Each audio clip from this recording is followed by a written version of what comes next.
Let's vote, my sister Amanda declared, standing at the head of our family's mahogany dining table, her perfectly manicured hands spread wide like some corporate CEO closing a hostile takeover. All in favor of removing James from the estate, raise your hands. I sat quietly, watching as hands shot up around the table. My mother, not even hesitating. My father, slower but still certain. 3 cousins who barely visited except when money was involved. Even my Aunt Patricia, who used to sneak me cookies when I was a kid, raised her hand after a slight pause. Amanda's smile grew wider with each vote. Her victory was almost complete. After all, she'd spent months orchestrating this moment, building her case against me, painting me as the irresponsible younger brother who couldn't be trusted with the family legacy. 9 votes, she announced triumphantly. Motion carried. The room erupted in murmurs of approval. My mother dabbed at her eyes with a handkerchief, playing the part of the distressed parent perfectly. It's for the best, James, she said, not quite meeting my highs. You've never taken the estate seriously. I looked around at their faces, these people who claimed to be family. Some avoided my gaze. Others stared back defiantly. Amanda stood there, practically glowing with satisfaction. She'd always been the responsible one, the perfect daughter who could do no wrong. And now she thought she'd won it all. Anything to say? She asked, her voice dripping with false sympathy. I reached into my jacket pocket, pulled out a thick envelope and placed it on the table. Just one thing, I said calmly. You might want to check who really owns this estate. The silence that followed was deafening.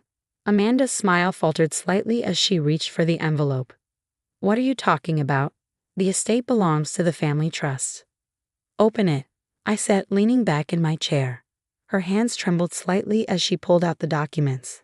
I watched her eyes scan the first page, then the second. The color drained from her face.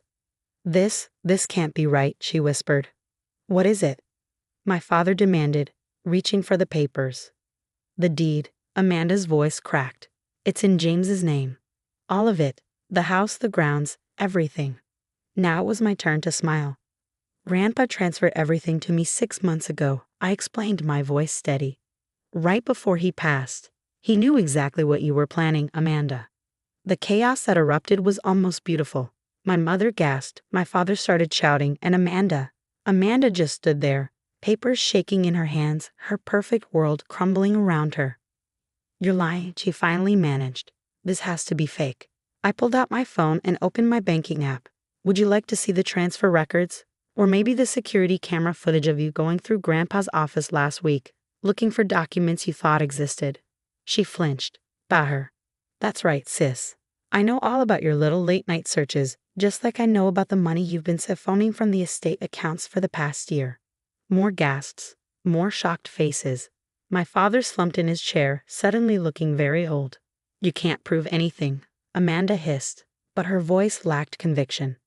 Actually, I can prove everything. I stood up slowly. Grandpa kept meticulous records. He knew you were stealing long before he died. That's why he changed everything over to me. He knew you couldn't be trusted. James, my mother started, but I cut her off. Don't, I said sharply. Don't pretend you didn't know what she was doing. You all enabled her, convinced yourselves that her lies about me were true because it was easier than admitting what she really was. I walked around the table, enjoying the way they shrank back from me.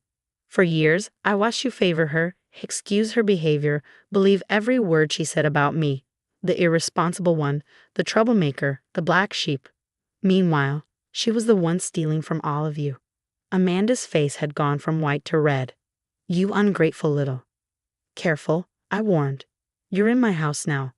Actually, I paused, looking around the grand dining room with its crystal chandelier and antique furniture. You're all in my house. You can't just throw us out, my father protested. This is our home. Was your home? I corrected. And yes, I can. In fact, I checked my watch. You have exactly 48 hours to pack your things and leave. The uproar was immediate. Everyone talking at once, shouting, pleading. Amanda lunged for me, but our cousin Michael held her back. You're bluffing, she spat. You don't have the guts. I pulled out another envelope, this one containing eviction notices.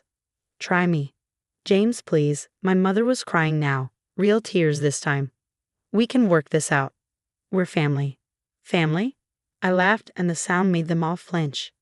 Family doesn't try to vote someone out of their home. Family doesn't steal and lie and manipulate. You stopped being my family the moment you chose her lies over me. I dropped the eviction notices on the table. 48 hours. Anything left behind will be considered abandoned property and disposed of. You'll regret this, Amanda snarled, finally breaking free from Michael's grip. You think you can handle this estate? You'll run it into the ground within a month. I smiled, and this time, it reached my eyes. Actually, I've been running it for the past 6 months. Who do you think has been managing the accounts since Grandpa died? Making the investments? Handling the staff? Her face fell as realization dawned. All those successful business decisions she'd been taking credit for, they had been mine. That's right, sis. While you were busy plotting against me, I was actually learning how to manage this place. Grandpa taught me everything before he died. He knew what he was doing when he chose me. I'll fight this, she declared, but her voice wavered. I'll get lawyers involved. Go ahead. I shrugged. The transfers are all legal. The documentation is perfect. And I added, watching her closely, I have proof of every penny you stole. So really, please, get lawyers involved. I'd love to see you try to explain those transactions in court. The fight seemed to drain out of her. She collapsed into a chair, the papers falling from her limp fingers. 48 hours, I repeated, walking toward the door. I suggest you start packing. Wait, my father called out. Where are we supposed to go? I turned back, looked at them all one last time. Not my problem. Maybe Amanda can help you, since she's so good with money. Though I smiled coldly, she might need to return what she stole first. I left them there, sitting in stunned silence in what was now officially my dining room. As I walked through the grand hallway, past the family portraits and antique vases, I felt lighter than I had in years. Upstairs in my study, formerly Grandpa's study, I poured myself a glass of his favorite whiskey and sat in his old leather chair. On the desk was a photograph of us together, taken just weeks before he died. He was teaching me about the estate's finances, both of us bent over ledgers and documents. You were right, Grandpa, I whispered to the photograph. They showed their true colors exactly like you said they would. I opened my laptop and pulled up the estate's security camera feeds. They were still in the dining room, arguing now. Amanda was screaming at our parents, probably blaming them for not stopping this somehow. My mother was sobbing into her handkerchief. My father just sat there, staring at nothing. With a few clicks, I began the process of canceling their access cards, changing security codes, and revoking their privileges to the estate's accounts. By morning, they would be completely locked out of everything. My phone buzzed. A text from Amanda. You can't do this to us. We're your family. I typed back a simple response. You should have thought of that before you tried to take everything from me. Then I blocked her number, along with everyone else who had raised their hand in that vote. Family? No, they lost the right to call themselves that the moment they chose greed over loyalty. I took another sip of whiskey, enjoying the quiet of the house. Soon, it would be even quieter. No more Amanda's schemes, no more mother's manipulations, no more father's disappointed sighs. Just me, the estate, and a legacy Grandpa trusted me to protect. The security feed showed them finally leaving the dining room, heading to their respective wings of the house. Amanda was the last to leave, and I watched as she stood in the doorway, looking around like she was trying to memorize everything. Too late, sis. You played your hand, and you lost. I closed the laptop and leaned back in the chair, feeling the weight of the estate, my estate, settling around me. Tomorrow would bring chaos, no doubt. There would be tears, threats, probably some attempts to take things they shouldn't. But I was ready. I had security on alert, lawyers on standby, and most importantly, I had the truth on my side. Let them rage. Let them scheme. Let them try whatever they wanted. The house was mine. The legacy was mine. And in 48 hours, they would all learn exactly what it meant to underestimate the brother they thought they could simply vote away. I raised my glass to Grandpa's photograph. Here's to family, I said softly, the real kind. The next morning dawned with the sound of chaos. From my study window, I watched as my sister directed movers like a general commanding troops. She called them at dawn, clearly hoping to get ahead of the eviction timeline. Be careful with that. Her voice carried up through the glass. That vase is worth more than your yearly salary. I smiled, sipping my coffee. What she didn't know was that most of the valuable antiques she was so carefully packing were actually replicas. Grandpa had replaced the originals years ago, storing them safely in a secure facility after he first caught Amanda trying to sell a Ming Dynasty vase to cover her gambling debts. My phone buzzed. A text from Marcus, head of security. "Sir, your mother is trying to access the safe in the East Wing." "Let her try," I texted back. "The codes were changed last night."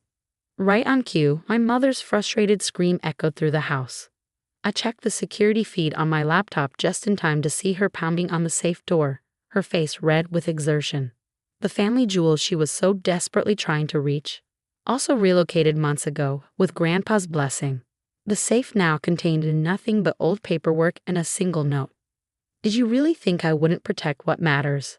A knock at my study door interrupted my thoughts. "Come in," I called, already knowing who it would be. My father entered, looking older than I'd ever seen him. His usual confident posture was gone, replaced by a slight stoop. "Son," he started, then stopped, seeming unsure how to continue. "If you're here about extending the deadline, the answer is no," I said firmly, not looking up from my laptop. "James, please. Your mother, she's not well. She can't handle this kind of stress." Now I did look up. Funny how her health was never a concern when you were all voting to kick me out. He flinched. That was different. "You thought what, Dad?" "That I would just accept it. Walk away from my home because Amanda convinced you I was unworthy." "She showed us documents," he protested weakly. "Records of mismanagement, proof that you were planning to sell parts of the estate." I pulled out a folder and slid it across the desk. "You mean these documents? The ones she forged?" His hands trembled as he opened the folder. Inside were Amanda's original documents alongside forensic proof of their forgery. Bank statements she'd altered, signatures she'd faked, all of it meticulously documented. She wouldn't," he stammered. "She did. And you believed her without even asking me for my side. Without even questioning why your perfect daughter suddenly had all this evidence against me." He collapsed into one of the leather chairs, the folder falling from his limp fingers. "I didn't know." "No, you chose not to know. Just like you chose not to notice when she started stealing from the accounts. When she began selling off small pieces of the collection. When she—" A crash from downstairs interrupted me. We both rushed to the window. Below, one of Amanda's movers had dropped a large crate. The contents, what she thought was a priceless antique desk, lay shattered on the driveway. "No, no, no." Amanda was screaming, falling to her knees beside the broken pieces.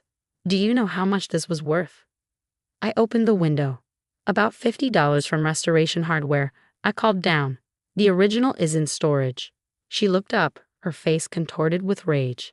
"You switched them? You had no right." "Actually, Grandpa did.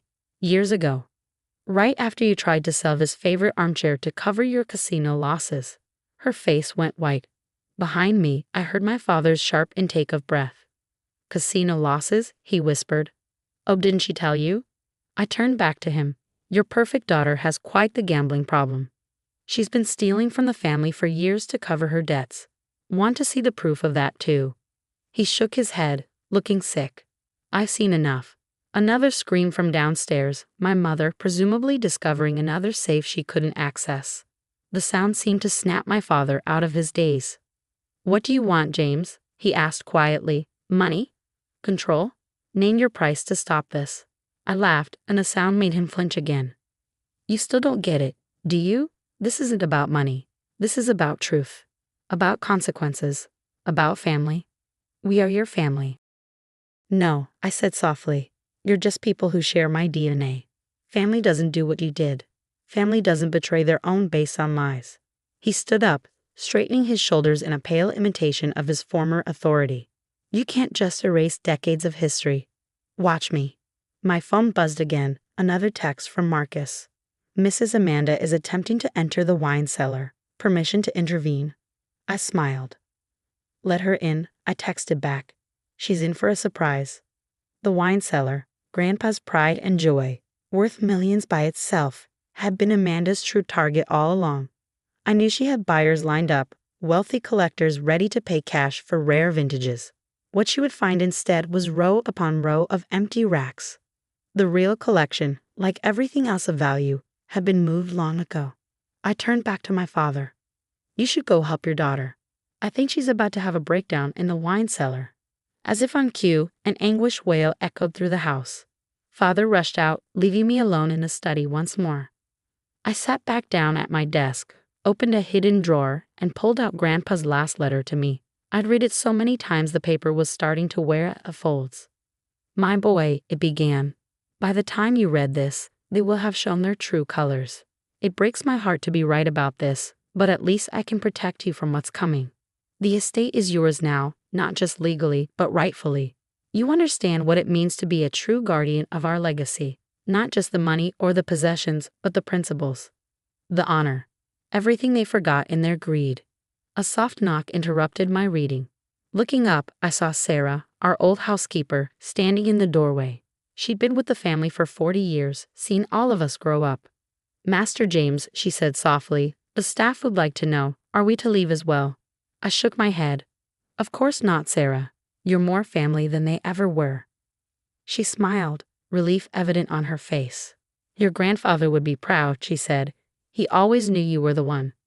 From below, I could hear more chaos erupting, Amanda's screams mixing with my mother's sobs and my father's attempts to restore order. But up here, in Grandpa's study, my study now, there was only peace. The peace of knowing I had done exactly what needed to be done.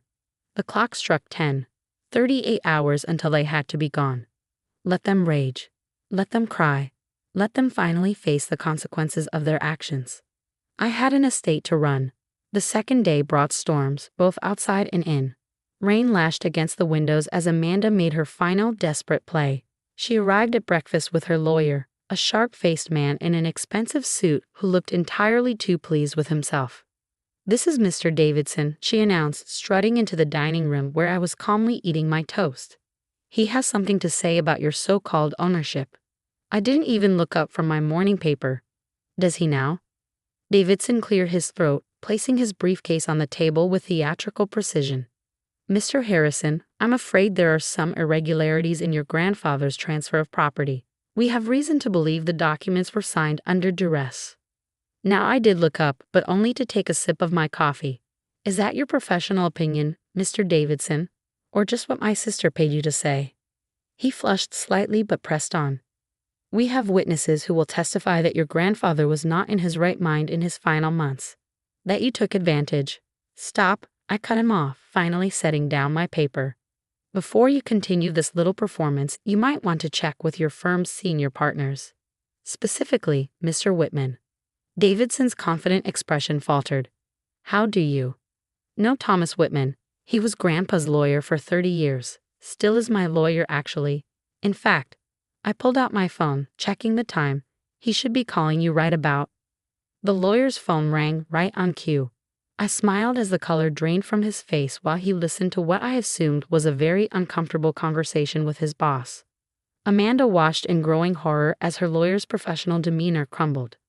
I apologize for the confusion," he stammered after hanging up. "There seems to have been a misunderstanding. I'll be leaving now." "But you said you could stop this," Amanda shrieked as he practically ran from the room. "You promised."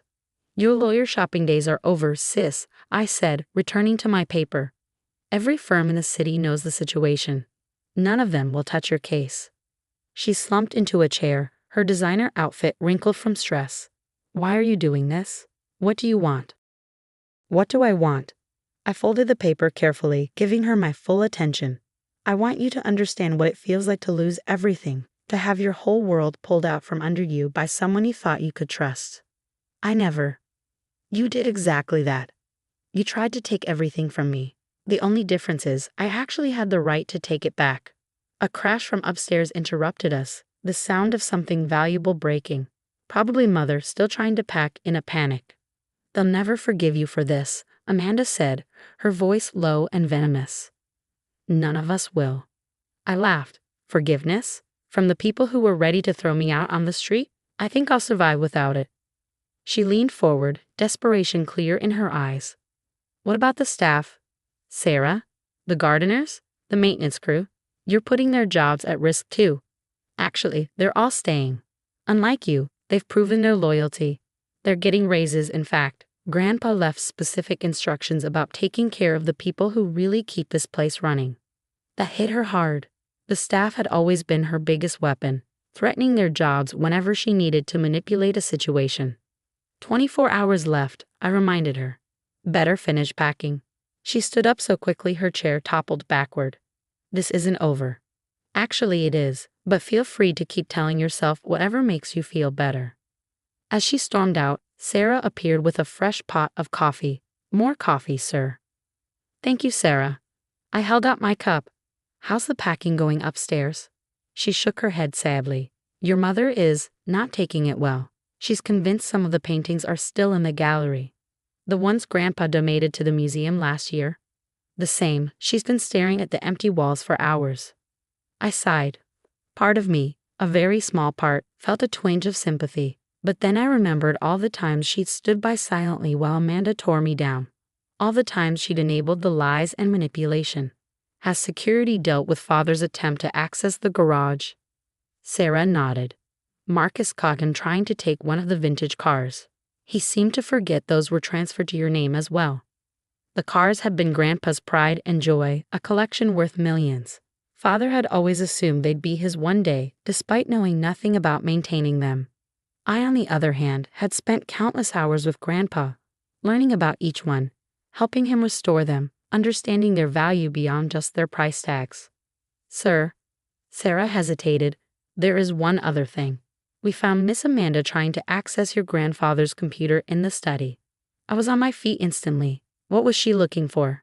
She claimed she left some personal files there, but Marcus noticed she was trying to access the financial folders. Of course she was. Probably looking for anything she could use against me or trying to hide evidence of her own misdeeds. Change all the passwords, I ordered, and have it do a complete security sweep. Already done, sir. And Sarah smiled slightly. We found something interesting on her old laptop. It seems she's been planning this takeover attempt for quite some time. There are emails dating back months, discussing ways to discredit you. I wasn't surprised, but the confirmation still stung. Save everything. Add it to the file. The file, sir. The one documenting every scheme, every lie, every manipulation, just in case she tries anything legal again. Sarah's smile widened. Very good, sir. Oh, and Chef wanted to know if you'll be dining in tonight. I glanced at the chaos visible through the window, movers struggling with furniture in the rain, my mother's periodic wails echoing from upstairs, Amanda's increasingly desperate attempts to salvage anything valuable. Yes, I decided. In Grandpa's private dining room, it's time I started using it properly. As Sarah left, I pulled out my phone and opened the estate security app. Through various cameras, I could see my family's desperate last attempts to maintain their grip on a life they'd taken for granted. Mother, still wandering the gallery like a ghost. Father, sitting in his old office, staring at empty shelves. Amanda, making frantic phone calls in the garden, probably trying to find another lawyer. 24 hours. Just 24 more hours and it would all be over. I touched the photo of Grandpa on my desk. Almost done, I whispered. Almost clean. The storm outside grew stronger. But inside, in this moment, I felt nothing but calm. The calm of knowing justice was finally being served. 1 year later, I sat in my study, reviewing the estate's quarterly reports. The numbers were better than ever. Investments up 40%, operating costs down, and 3 successful restoration projects completed. Grandpa would have been proud. A soft knock at the door interrupted my work. Come in, Sarah. I called out, recognizing her gentle tap. She entered carrying her usual afternoon tea service, but her expression was unusual, a mix of concern and hesitation. Master James, there's someone here to see you. Before I could ask who, Amanda appeared in the doorway behind Sarah. My sister looked different, gone were the designer clothes and perfect makeup. She wore simple jeans and a sweater, her face bare and tired. James, she said softly, her voice lacking its old arrogance. Can we talk? I nodded to Sarah, who set down the tea and quietly left, closing the door behind her. For a moment, neither of us spoke. Amanda stood awkwardly by the door while I continued reviewing my papers. You look well, she finally said. The estate, too. I drove around before coming in. Everything looks amazing. What do you want, Amanda? I kept my voice neutral. neither hostile nor welcoming. She moved closer, sinking into one of the leather chairs. I wanted to apologize. Really apologize, not like Mom and Dad's fake apologies when they tried to get money last month. That got my attention. I set down my papers and really looked at her. The change wasn't just in her clothes. There was something different in her eyes. The desperate, calculating look was gone. I've been in therapy, she continued, pulling out a small medallion. 6 months sober. Gambling addiction. It's a real thing. Not an excuse for what I did, but it helps explain some of it. I leaned back in my chair. And I've been working a regular job. Customer service at a department store. Living in a tiny apartment. Taking a bus. She laughed softly. It's actually kind of liberating, not having to pretend anymore. Pretend what? That I was perfect. That I had everything under control. That I wasn't terrified of failing, of not living up to everyone's expectations. She met my eyes. That I wasn't jealous of you. That surprised me. Jealous? Of me?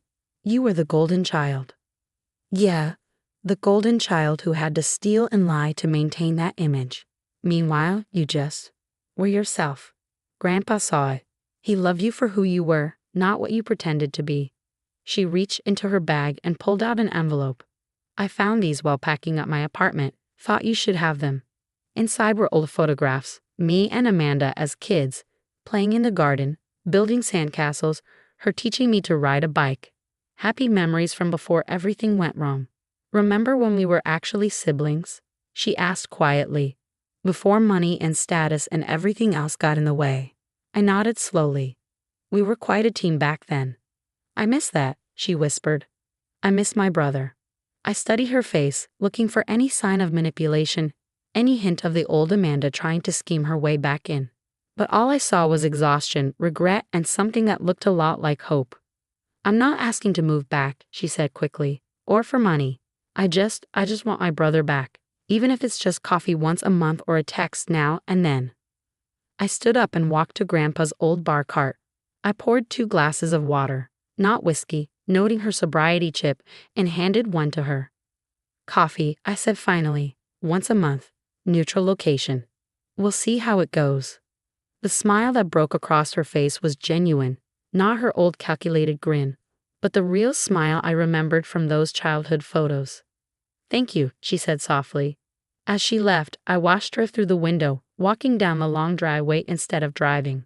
She looked back once, waved, then continued on. I picked up the old photographs, looked at our younger selves, smiling without a care in the world. Maybe some things could be fixed, but others might be worth trying to rebuild. Opening my desk drawer, I placed the photos carefully inside, next to Grandpa's last letter. He had always said family was more than blood. It was trust, honor, and forgiveness when earned.